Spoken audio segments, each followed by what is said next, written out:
Olá, eu sou a professora Rosenilde do Instituto Federal Goiano e trouxe aqui um assunto muito bacana para a gente discutir hoje, que são os saberes necessários à docência.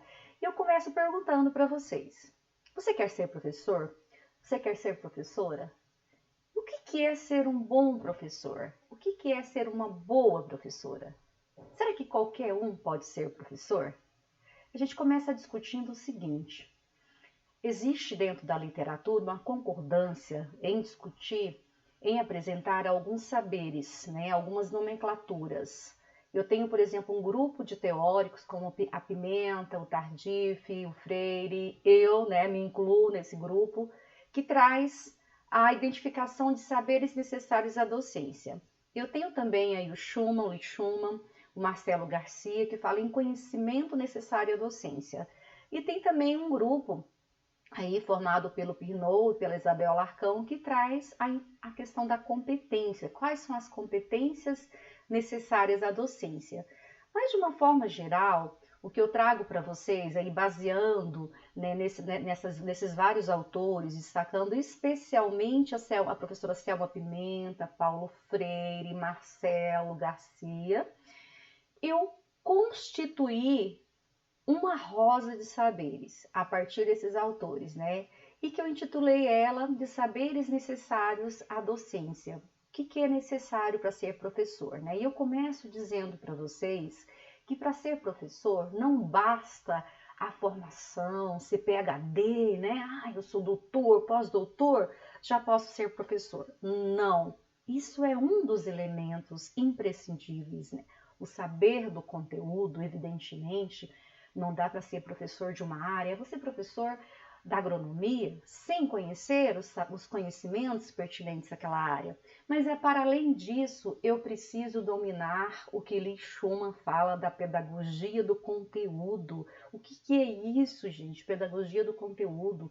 A pedagogia do conteúdo é a forma de fazer a transposição didática do conteúdo para que o aluno tenha facilidade em aprender. Então, eu preciso dominar a minha área de saber, o meu campo epistemológico da minha área de saber, mas eu preciso também dominar a forma de como facilitar o aprendizado. E, para além disso, uma outra prática que eu acho que é imprescindível, o professor ele precisa conhecer um pouquinho das ciências da educação. O que seria ciências da educação?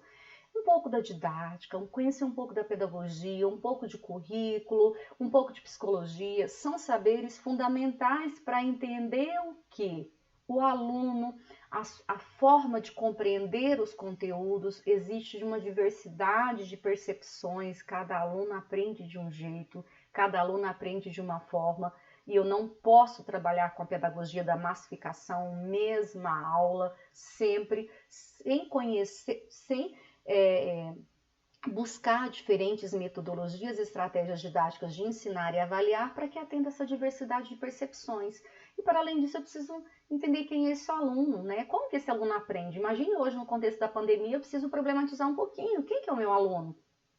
Quais são as dificuldades que ele está tendo para ter acesso aos artefatos tecnológicos aí, né, e acessar o saber? Eu preciso problematizar tudo isso. E para além disso, o professor precisa ser pesquisador. O que seria esse professor pesquisador? É o professor que está sempre buscando inovar e ressignificar a sua praxis, né? Quando eu falo em praxis, concretização, teoria e prática, eu preciso buscar constantemente inovações para o meu ensino, porque a docência é uma profissão complexa e necessita que o professor esteja constantemente pesquisando a sua prática. E para além disso, eu trago um pouquinho da necessidade do professor trabalhar com a inter e com a transdisciplinaridade. É uma necessidade sair da minha gaiola epistemológica do saber e buscar outros campos, outras formas de ensinar. E nessa perspectiva da transdisciplinaridade, eu destaco a questão da relação professor e aluno, né, da empatia, da postura afetiva, da postura amorosa e, evidentemente, também a postura crítica, né? Não dá para se omitir as questões sociais, as questões de desigualdades, não dá para se questionar qual é o meu papel enquanto professor? Ou seja, não dá para não se questionar, né? Isso aí. Porque é um fundamental. Por que eu estou ensinando esse ou aquele conteúdo? Então, são questões importantíssimas à docência. E eu trago também a importância aí dessa perspectiva transdisciplinar, né, com base na Maria Cândida de Moraes, o livro que ela fala Ecologia dos Saberes, né, a complexidade, a importância da escuta sensível, amorosa, como condição essencial ao exercício da docência. Então, veja só, não é simples ser professor, né? Não basta saber sem o ser. Não adianta possuir todas as dimensões, né, da rosa dos saberes, e aí a rosa representa isso. Não há uma supremacia de um saber sobre o outro, né, deixando muito claro, não adianta dominar o conteúdo e não saber fazer a transposição didática e não conhecer as disciplinas do campo da ciência da educação e tudo mais que nós colocamos, né? Então não adianta nada disso sem não adianta possuir todas as dimensões dos saberes anteriormente descritos sem a postura afetiva, sensível, amorosa, né, para compreender o aluno como pessoa e também as suas diferentes formas, né, de compreender, de aprender. Os alunos são singulares nesse saber, né? E eu trago para vocês aqui, se vocês quiserem buscar essa questão dos saberes, né, nesse livro que eu apresento para vocês, Os Professores, Seu Saber e Seu Fazer. Então ficamos por aqui hoje, agradeço muito a atenção de vocês e continuamos na próxima série que nós vamos discutir as tendências pedagógicas que dão suporte à nossa prática docente.